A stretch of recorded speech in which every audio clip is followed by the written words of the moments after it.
Hello, dear students. How are you all? I hope you are doing all very good. आज का topic रहेगा हमारा fibres to fabric. ये fabric actual में है क्या, क्यों इसका एक टॉपिक पूरा बना दिया गया है, क्यों इसके ऊपर एक कंप्लीट चैप्टर दिया गया है। फैब्रिक, आप लोग जो कपड़े पहनकर इस वक्त बैठे हो वो भी किसी ना किसी फैब्रिक से ही बने हैं। ये पूरा एक फैब्रिक है जिसके पीछे एक बहुत लंबी कहानी है। वैसे तो आपकी क्लास में एक छोटी सी ही कहानी है, लेकिन इस छोटी कहानी को भी आपको समझना पड़ेगा, क्योंकि इसी के बेस पर आपका एक ये पूरा चैप्टर है। इसकी नॉलेज आपको होगी तो आपको पता रहेगा कि आपकी मम्मी जब दुकान पर जाती है तो किस तरह से कौन सा फैब्रिक लेती है, क्यों लेती है, कौन सा बेस्ट होता है हमारे लिए, कौन सा नहीं होता है, कौन सा किस मटेरियल से बना होता है, कौन सा नेचुरल होता है, कौन सा सिंथेटिक होता है, ये सब चीज़ें। तो ये हमारे जो फाइबर्स टू फैब्रिक तक की जर्नी है वो स्टार्ट हम करते हैं। लेकिन उससे पहले आप थोड़ा सा अपने माइंड में रिमाइंड करो कि जब आप लोग अपने पेरेंट्स के साथ बाहर दुकान पे या मार्केट में कहीं भी जाते हो तो वहाँ पे कपड़ों की दुकानें भी ज़रूर होती हैं। कपड़ों की दुकान पे जब आपके पेरेंट्स के साथ आप बैठते हो तो आपके पेरेंट्स जब कपड़े ख़रीदते हैं तो अलग अलग तरह के कपड़े ख़रीदते हैं। वो दुकानदार से कई बार ये पूछते हैं कि ये कॉटन है, ये सिंथेटिक कपड़ा तो नहीं है, ये कोई और वैरायटी तो नहीं है। इस तरीके से पूछ पूछ के ही वो कपड़े को ख़रीदते हैं और पहनते हैं, आप लोगों के लिए शॉपिंग करते हैं। लेकिन वो ऐसा क्यों करते हैं? चलो let's start with our topic. हम अपना टॉपिक स्टार्ट करते हैं और हम इन सब चीज़ों को आगे डिस्कस करते रहेंगे टॉपिक के अकॉर्डिंग। तो हम पहले फाइबर्स, फैब्रिक और यान, ये तीन चीज़ें समझ लेते हैं, क्योंकि हमारा पूरा चैप्टर बेसिकली इन्हीं तीन चीज़ों पर डिपेंड करता है। तो आपने देखा होगा कि जब आप दुकान पर कपड़ा लेने जाते हो पेरेंट्स के साथ, या आपके पेरेंट्स जाते हैं कपड़ा लेने के लिए, तो वो दुकानदार एक पूरा कंप्लीट कंटिन्यूस एक फैब्रिक दिखाता है जिसे वो बताता है कि ये ऐसा कपड़ा है, ये ऐसा कपड़ा है, उसको कहते हैं फैब्रिक। लेकिन इसको हम एक ऐसे डिफ़ाइन कर सकते हैं, कंटिन्यूस पीस ऑफ क्लॉथ, ठीक है, इसको हम फैब्रिक बोल सकते हैं। लेकिन उस फैब्रिक के अंदर बहुत छोटे छोटे धागों से बुनकर वो फैब्रिक तैयार किया जाता है। उन धागों को कहते हैं यार्न्स, जिसको हम डिफ़ाइन कर सकते हैं loose threads of fabric. These are arrange together to made a continuous fabric. इसको हम यान कह सकते हैं। और ये यान कैसे बनता है, मैं अभी आपको सिर्फ एक आइडिया दे रही हूँ, उसके बाद मैं आपको अच्छे से पूरा आगे भी डिफ़ाइन करूँगी विद पिक्चर्स। तो ये जो आपका यान है ये बनता कैसे है, इसके पीछे जो है बहुत, इस यान के अंदर बहुत पतले पतले रेशे होते हैं जिनको कहते हैं फाइबर्स, जिनको मतलब वोवन किया जाता है, बुना जाता है, और तब आप तक एक यान यानी कि एक धागा दिखता है, और उस यान से एक फैब्रिक बनता है। उस फैब्रिक से फिर आपकी पसंद का कपड़ा बनता है जिसे आप फिर अपने डेली यूज़ में यूज़ करते हो। ये होता है आपका पूरा प्रोसेस। इसको हम एक छोटी सी एक्टिविटी के थ्रू समझ सकते हैं जो आपकी बुक के अंदर भी दी गई है। आप किसी भी टेलर शॉप पर जाएंगे या फिर आपके घर में भी कोई कपड़ा रखा होगा तो उस कपड़े का एक कोई भी कोना या फिर लास्ट एंड देख सकते हैं, उसमें से छोटे छोटे छोटे छोटे से धागे निकले होते हैं। उन धागों को कहते हैं यान। अगर नहीं निकले होते हैं, कोई कपड़ा आपके पास एक्स्ट्रा में पड़ा हुआ है, तो उसमें आप सुई की मदद से लेके एक धागा निकाल के देख सकते हो। वो एक धागा ही पूरा निकलेगा, पूरा कपड़ा ख़राब नहीं, मतलब पूरा कपड़ा नहीं उधड़ेगा, वो सिर्फ एक धागा ही निकलेगा अगर आप एक निकालेंगे तो। और वैसे तो टेलर की शॉप पे जैसे कटिंग के काफ़ी सारे पीस पड़े होते हैं, आप उनको कलेक्ट भी कर सकते हो। उससे आपको पता चल सकता है कि भाई कौन सा फैब्रिक है, कौन सा नहीं है। तो ये देखिए, आप एक इस पिक्चर को देखिए, इस पिक्चर में आपको थोड़ा क्लैरिफाई होगा कि ये कपड़ा है, कपड़े का एक किनारे पे से ये कुछ धागे निकले हुए हैं। ये जो धागे निकले हुए हैं, इन धागों को ही यान कहते हैं, और इन यान्स को ही बुनकर एक पूरा कपड़ा तैयार किया जाता है। ये जो बुनाई है वो मशीन्स के थ्रू भी होती है, वो हाथों के थ्रू भी होती है, ये अलग अलग तरह से होती है। और ये जो यान है, इस यान के अंदर ही, इस यान को बनाने के लिए भी बहुत सारे पतले पतले रेशे जोड़ जोड़ कर बुन कर उनको इस तरीके से तैयार किया जाता है कि एक पूरा धागा बन जाए, और वो धागा फिर बुनकर या निटिंग करके आपके लिए एक कपड़ा पूरा तैयार किया जाता है। जिस तरह का आप डिज़ाइन चाहें फिर आप उस तरह का डिज़ाइन बना सकते हैं after doing a process of weaving और निटिंग बाय हैंड्स और by machines to make a continuous piece of fabric. उसके बाद आप उस कपड़े को लेकर जिस तरह का आप कपड़ा लेना चाहते हैं, कॉटन का या फिर सिंथेटिक कोई कपड़ा, उससे फिर आप अपने पसंद के कपड़े बनवा सकते हैं या फिर रेडीमेड भी ले सकते हैं, उसमें भी फैब्रिक ही यूज़ होता है। तो मैंने आप लोगों के साथ अभी फाइबर्स डिस्कस किए, यार्न्स डिस्कस किए, फैब्रिक डिस्कस किया। तो अब हम डिस्कस कर लेते हैं कि जो हमारी इन सब तीनों में से सबसे छोटी यूनिट है फाइबर्स, वो फाइबर्स हमें मिलते कहाँ से हैं। क्योंकि फाइबर से तो यार्न मिल गया और यार्न से फैब्रिक मिल गया और फैब्रिक के बाद हमने कपड़ा लिया, बनवाया और पहन लिया। लेकिन वो फाइबर्स जो बेसिक यूनिट है इनकी, वो आई कहाँ से आया फाइबर। तो फाइबर हम पहले ये समझ लेते हैं कि ये दो तरह के होते हैं। कुछ तो फैक्ट्रीज़ में बनते हैं, सिंथेटिक होते हैं, कुछ नेचुरल होते हैं जो हमें एनिमल्स और ये हमारे खेतों से मिलते हैं।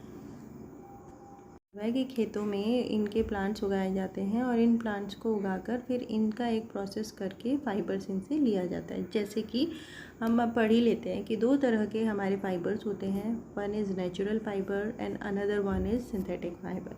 नेचुरल फाइबर्स जो होते हैं वो प्लांट से और एनिमल से लिए जाते हैं। एग्जाम्पल के तौर पे देखा जाए तो कॉटन और जूट, ये हमारे प्लांट से निकाले गए फाइबर्स होते हैं, और वुल होता है हमारा एनिमल से निकाला गया फाइबर। ये जो वुल है वो शिप और गोट की फ्लीस से भी निकाला जाता है, और ये जो रैबिट्स, याक्स और कैमल के हेयर से भी निकाला जाता है। नेचुरल फाइबर में एक और होता है सिल्क फाइबर। सिल्क फाइबर निकाला जाता है कोकून ऑफ सिल्क वॉर्म। ये जब आप पढ़ोगे सिल्क के बारे में तब इसमें आपको पता चलेगा कि ये एक लंबा प्रोसेस है। एक कीड़ा होता है जिसको सहतूत के पेड़ पर, सहतूत की पत्तियां जो खाता है, आपने देखा भी होगा सहतूत के पेड़ पर कुछ पत्तियों पर कभी कभी एक वाइट कलर का कीड़ा होता है जिसके चारों तरफ रेशे से बने होते हैं। नॉर्मली बच्चे खेलते खेलते पहुंच ही जाते हैं वहां तक, तो वो होता है सिल्क वॉर्म। वो सिल्क पैदा करता है, सिल्क बनाता है, मतलब मुंह से अपने बनाता है सिल्क, और उसी से फिर हमें सिल्क फाइबर मिलता है। तो ये हमारे हो गए दो तरह के, कॉटन हो गया, जूट हो गया और वुल हो गया। साथ में एक और इसके अंदर हमें पता चला है कि सिल्क भी होता है। तो कॉटन, जूट तो हो गए हमारे प्लांट्स वाले फाइबर्स, और वुल हो गया वुल और सिल्क, ये दो हो गए हमारे एनिमल्स वाले फाइबर्स। अब हम अपने दूसरे टाइप के फाइबर के बारे में बात कर लेते हैं, जो कि है सिंथेटिक फाइबर। कई हज़ार सालों तक तो नेचुरल फाइबर्स का ही एक ज़रिया था जो कि जिससे कपड़े बनते थे और लोग बाग इस्तेमाल करते थे। लेकिन धीरे धीरे अभी कुछ 100 साल से ऐसे भी फाइबर्स आने लगे हैं जो कि सिंथेटिक होते हैं, केमिकल के थ्रू बनाए जाते हैं फैक्ट्रीज़ में, जिनके अंदर प्लांट और एनिमल्स का तो बिल्कुल भी कोई रोल होता ही नहीं है। तो ऐसे सिंथेटिक फाइबर्स भी आजकल मार्केट में अवेलेबल होते हैं। तो इसको हम ऐसे डिफ़ाइन कर सकते हैं कि ये जो फाइबर्स होते हैं, these fibres are made from chemical substances which are not obtained from plants और एनिमल सोर्सेज। ठीक है, इसके कुछ एग्जांपल्स जो आते हैं, एग्ज़ाम्स में भी आते हैं, उनको हम देख सकते हैं, जैसे कि पॉलिएस्टर हो गया, नायलॉन हो गया, एक्रेलिक हो गया।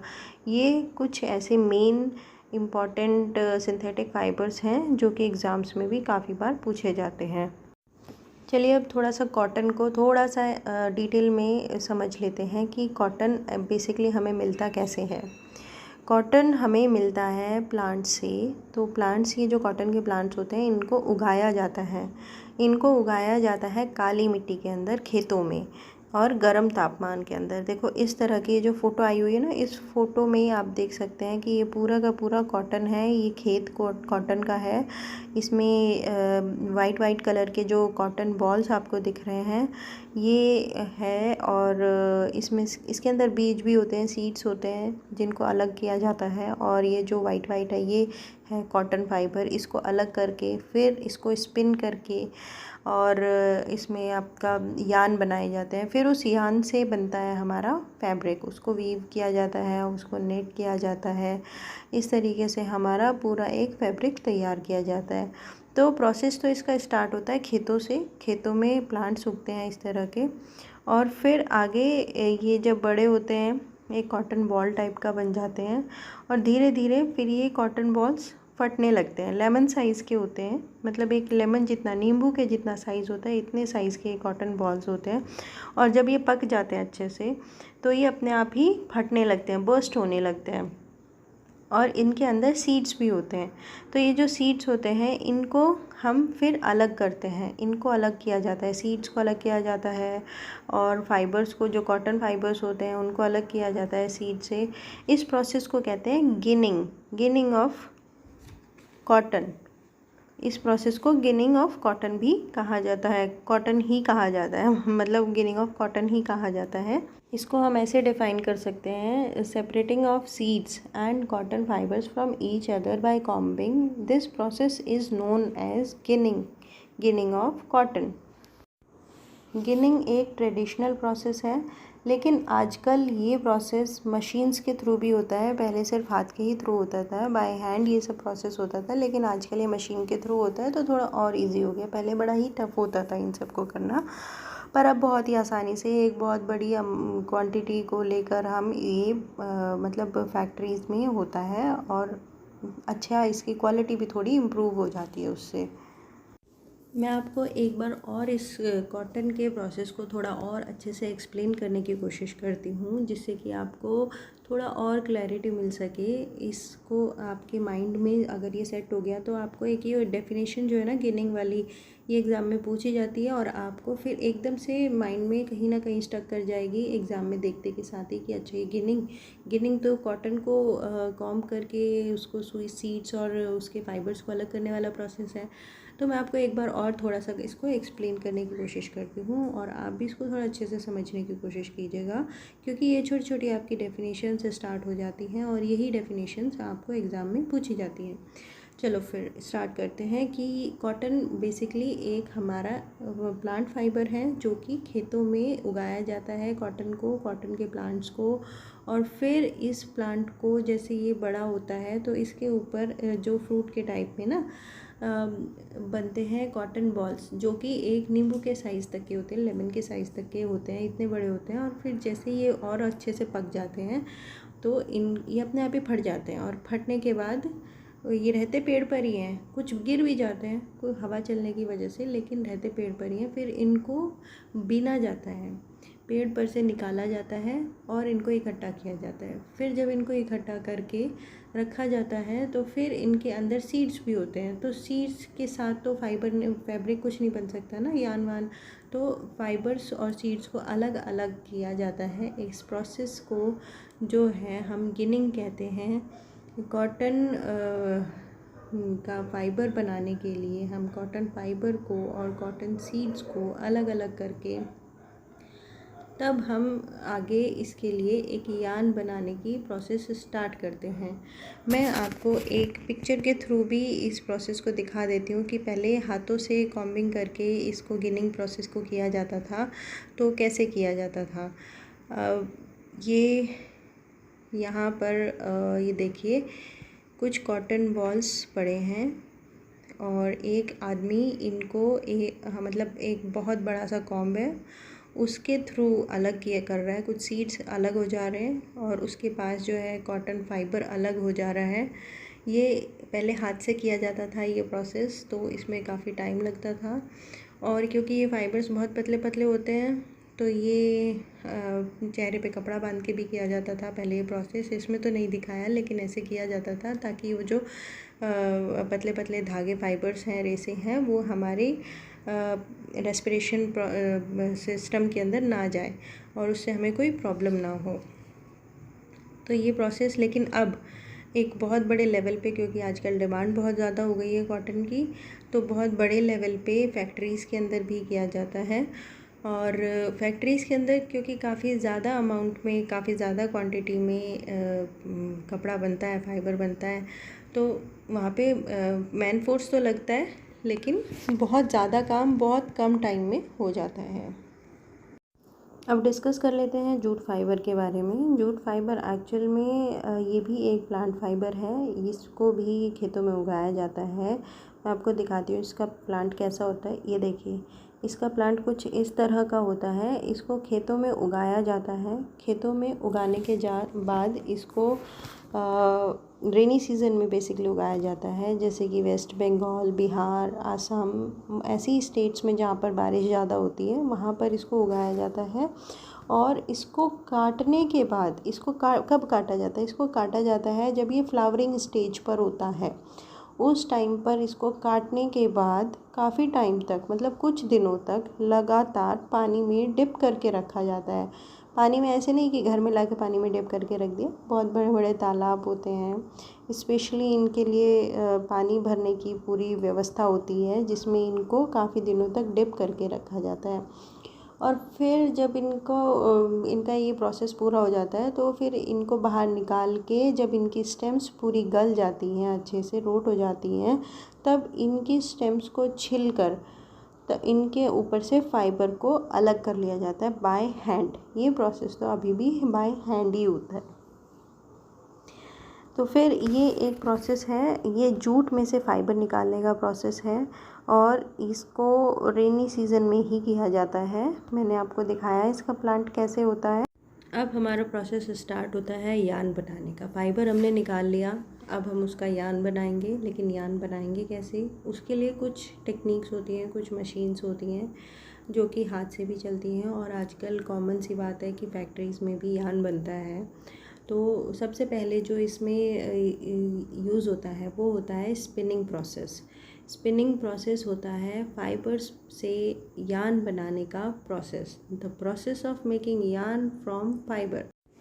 इस प्रोसेस में बहुत सारे कॉटन वूल में से फाइबर्स निकालकर उनको ट्विस्ट किया जाता है, और बहुत सारे फाइबर्स को एक साथ जोड़कर यान बनाया जाता है। ट्विस्ट करके यान बनाया जाता है। दो सिंपल डिवाइसेस, तकली एंड चरखा, ये हैंड ऑपरेटेड डिवाइसेस हैं जो कि हैंड स्पिनिंग करने के काम आते हैं। इसमें चरखा बहुत पॉपुलर हुआ था, महात्मा गांधी जी के टाइम से ही ये चरखा बहुत फेमस हुआ है। ये महात्मा गांधी जी ने इंडिपेंडेंस मूवमेंट जब चल रहे थे उस टाइम पे इसके बारे में बताया था कि इससे आप घर पर, लोगों को बताया था कि इससे आप घर पर ही यान बनाइए, और उससे आप घर पर खादी और शन के कपड़े बनाकर पहनिए, क्योंकि बाहर से आए हुए कपड़े बहुत महंगे होते थे, और ये जो खादी और शन है वो एक इम्पॉर्टेंट कपड़ा माना जाता था। बाहर के लोग इसे खूब पहनते थे। ये देखिए, मैं आपको एक फ़ोटो दिखाती हूँ। इस फ़ोटो में एक पतला सा धागा दिख रहा है। इस धागे के अंदर कुछ आपको ये अलग अलग रेशे दिख रहे हैं। ये जो रेशे हैं ये होते हैं फाइबर्स, और इन फाइबर्स को जोड़कर स्पिन करके इससे बनाया जाता है ये आपका यान। और इस यान से इस तरह के बहुत सारे यान बनते हैं, तब एक फैब्रिक तैयार होता है, और उस फैब्रिक को फिर हम यूज़ कर सकते हैं। यान से फैब्रिक बनाने के लिए दो मेन प्रोसेस होते हैं, one is weaving and one is knitting. Weaving एक प्रोसेस होता है जिसमें दो यान्स को एक साथ आपस में बुना जाता है। इसके लिए आपकी स्कूल की बुक में एक एक्टिविटी दी गई है, जिस एक्टिविटी के अंदर आपको दो प्लेन शीट्स लेनी है 30 सेंटीमीटर्स की ईच, और उसमें आपको एक शीट को मतलब उन दोनों का हाफ़ कर लेना है, फोल्ड कर लेना है। उसके बाद उसके अंदर लाइंस बनानी है। एक शीट के अंदर जो लाइंस है वो पूरी एंड तक काट कर आपको स्ट्रिप्स बना लेनी है, और एक शीट के अंदर जो आपने लाइंस बनाई हैं उनको एंड पर जाकर काटना नहीं है, बीच में से काट देना है। और फिर वो जो पट्टियाँ आपने स्ट्रिप्स बनाई हैं उनको, जो शीट आपने पूरी नहीं काटी थी उसके अंदर थोड़ा सा ये स्ट्रिप्स को डाल के, ये इस तरीके से जैसे आपको पिक्चर में दिख रहा है, इस तरीके से आपको एक शीट तैयार कर लेनी है। इसी तरीके से, जिस तरीके से इसमें दो शीट्स को लेकर एक नई स्ट्रिप बनी है और एक के अंदर पूरा पेपर तैयार किया है, पूरा डिज़ाइन तैयार हो रहा है, वो बनता है वीविंग प्रोसेस। इनको दो स्ट्रिप्स को वीव किया गया है। लेकिन जो यान होते हैं वो आपकी जो शीट्स की जो स्ट्रिप्स थी, इससे तो कई गुना ज़्यादा पतले होते हैं, और इसीलिए उनको आपस में बुनने के लिए एक प्रोसेस पूरा है, लूम का जो प्रोसेस होता है, हैंडलूम्स होते हैं उनके थ्रू किया जाता है ये पूरा प्रोसेस। हैंडलूम के थ्रू पहले होता था, आजकल तो खैर फैक्ट्रीज़ में बड़ी बड़ी मिल्स में कपड़े बनते हैं, बुने जाते हैं और तब आप तक पहुंचते हैं, लेकिन प्रोसेस यही होता है वीविंग का। और निटिंग का भी एक प्रोसेस होता है। निटिंग होती है, आपने देखा होगा अपने आस पड़ोस में अपनी मम्मियों को, आपकी अगर मम्मियाँ भी करती होंगी, आपकी मदर्स अगर ये करती होंगी बुनाई, तो उसमें देखा होगा कि स्वेटर बनाते हैं ना, तब उस टाइम पर एक ही यान होता है, पूरा एक ऊन का पूरा गोला होता है, उसको उससे 2 सिलाई से, उस एक धागे से आपके लिए एक पूरा स्वेटर तैयार कर देती है आपकी मम्मी। लेकिन वो क्या होता है, वो एक निटिंग प्रोसेस चल रहा है, उसमें एक धागे से, एक यान से पूरा एक स्वेटर बन जा रहा है। लेकिन वीविंग प्रोसेस में एक धागे से नहीं बनता है, उसके लिए कम से कम 2 धागे ज़रूर लगते हैं, जिसको आपस में क्रॉस करके बनाया जा सके। तो वो वीविंग प्रोसेस है। और वो दूसरा जिससे में आपके घर पे ही स्वेटर तैयार हो रहा है, वो मम्मी जो कर रही है सिलाइयों के साथ, वो एक निटिंग प्रोसेस है। ये दोनों प्रोसेस अलग अलग है, लेकिन इनसे तैयार क्या हो रहा है, बेसिकली फैब्रिक तैयार हो रहा है, आपके पहनने के लिए कपड़े तैयार हो रहे हैं। प्रोसेस तो दोनों में अलग अलग है। ये देखिए आपकी बुक में भी ये पिक्चर दी गई है, इसके अंदर ये जो लेडी है वो क्या कर रही है, वो हैंडलूम यानी कि हाथों के थ्रू एक लूम, ये मशीन है, इसमें अपने ये बना रही है, फैब्रिक बना रही है। और किससे बना रही है, वो यान से बना रही है। वही इसका सेम प्रोसेस है जो अभी आपने एक्टिविटी करके पेपर शीट्स के साथ किया, वही प्रोसेस है, लेकिन ये कर रही है कपड़ों में, कपड़े का मतलब फैब्रिक का यान के थ्रू कर रही है। यान्स को आपस में क्रिस क्रॉस करके ये बना रही है। ये देखिए, ये इस प्रोसेस से, वीविंग प्रोसेस से इस तरह का कुछ कपड़ा तैयार हो जाता है। आपकी मैथ्स की बुक में चेक बॉक्सेस होते हैं ना, वो इस तरह के शीट के तरह ही लगते हैं लगभग। ये देखो आप, इसमें कुछ स्ट्रेट हॉरिजॉन्टल लाइंस हैं, कुछ लेटरल लाइंस हैं। ये आपका एक पूरा फैब्रिक तैयार हो गया है by the process of weaving के थ्रू। ये प्रोसेस के आपका एक फैब्रिक तैयार हुआ है, और इस फैब्रिक से अब आप अपने लिए कोई भी नया कपड़ा बना सकते हैं, स्टिच करवा सकते हैं, या फिर बने बनाए भी बहुत सारे मिलते हैं, बट बेसिक प्रोसेस यही होता है। निटिंग के बारे में मैंने अभी आपको बता ही दिया है कि एक सिंगल पीस ऑफ यान, यानी कि एक पूरा पीस, पूरा एक ही सिंगल यान रहेगा, उसी से आपका पूरा एक कपड़ा तैयार हो जाएगा। कुछ भी स्वेटर, सॉक्स, जो भी आपकी मम्मी बनाना चाहे, जो भी किसी से आप बनवाना चाहें। और ये निटिंग प्रोसेस सिर्फ हाथों से ही नहीं होता है, ये मशीन से भी होता है। बहुत ही वाइड स्केल पर ये काम चलता है। वूल के कपड़ों का ज़्यादातर ये बनता है, तो निटिंग प्रोसेस वुलन कपड़ों पर ही ज़्यादातर किया जाता है, बाकी करने को तो किसी पे भी कर सकते हैं। अच्छा, आपकी बुक में एक बहुत ही अच्छा सा क्वेश्चन पूछा गया है, उसमें ये पूछा गया है कि जो नारियल का जो आउटर कवरिंग होता है, कितना हार्ड होता है ना, रेशे वाला होता है नारियल, जो कच्चा नारियल होता है उसको छीलते हैं पहले, तो वो उसका जो बाहर की आउटर कवरिंग होती है, वो उससे कौन सा कपड़ा बनता है, कौन सा फैब्रिक बनता है बेसिकली। जैसे कि अभी हमने पढ़ा कॉटन है, जूट है, सिल्क है, लेकिन उससे कौन सा बनता है, तो ये तो प्लांट बेस्ड हुआ, तो इससे बनता है हमारा जूट फैब्रिक। अब हम थोड़े से फैक्ट्स जान लेते हैं जो कि आपकी बुक में भी दिए गए हैं। जैसे कि पुराने टाइम पे लोग कैसे रहते थे, क्या पहनते थे, क्या करते थे, उन लोगों को ये इतनी नॉलेज तो थी नहीं कि क्या किस तरीके से फैब्रिक बनेगा, कहाँ से फाइबर आएगा, कहाँ से यान बना पाएंगे। तो वो लोग क्या करते थे कि जो पेड़ों की छाल होती थी, बार्क ऑफ ट्रीज़, ये सब लेकर, और बड़ी बड़ी पत्तियाँ लेकर पेड़ों की, उनकी स्किन से, मतलब एनिमल की स्किन से, फर से अपने आप को कवर करते थे।